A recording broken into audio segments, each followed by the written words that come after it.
In the shadow of Kili, our team found friendship and rhythm with the locals, their warmth a guide for the climb.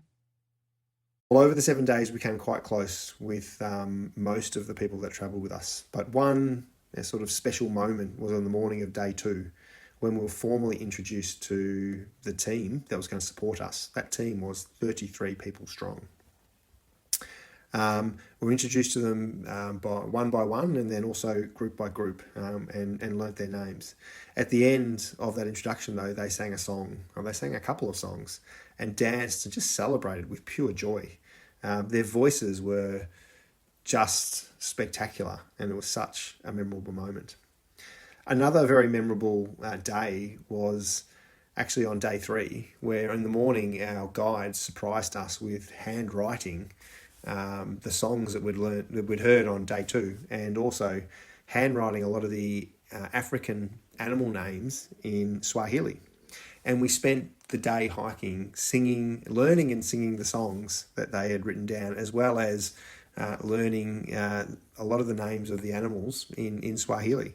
It was just a really fun day and a really memorable moment, and those guys we had were amazing people. We were very, very lucky. With each step up Kilimanjaro slopes, our climbers carried the strength they'd seen at the hospital. When things got tough, I would just think of the suffering of the women who had been ostracised from their community for being dirty because of an undiagnosed or untreated fistula, some of them for up to 10 years. The challenges that I faced climbing Mount Kilimanjaro were very, very different, but they were nowhere near as tough or as demanding or as hard as what all of these women had faced. So that kept me very grounded in those tough moments, and also very inspired that absolutely I should be able to work through any type of challenge climbing the mountain. The climb grew harder, but so did their resolve, with every breath, a pledge to the women and children they were climbing for. In the darkness before we reached Gilman's Point, which is the edge of the crater rim, probably around 5 a.m, Georgie, one of our team members, got very, very sick and begun to start vomiting with increasing regularity, and the effects of altitude had finally taken their toll, but she was so close to the top and so determined to get to the top. We stayed together as a team to make sure that she was supported.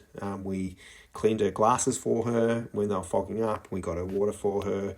We made all of her clothing or equipment adjustments as need be. And we waited for her when we got to the top so that we could have a photo of the Barbara May flag with her at the top, which is a really important moment for all of us because it was something that we'd worked so hard to achieve. But ultimately, the team worked together really, really well. We had great trust in the team. We were led by Frank, our leader, who had climbed this mountain 200 times before, and we had complete trust in every instruction that he'd given. And we were well supported by a number of guys, but in particular Amos, a super guide, who stuck by Georgie's side the whole way, right to the top and then right down the bottom. So ultimately the team worked fantastically well together to get Georgie to the top and back down again. And it was just a wonderful experience and a great outcome for everyone.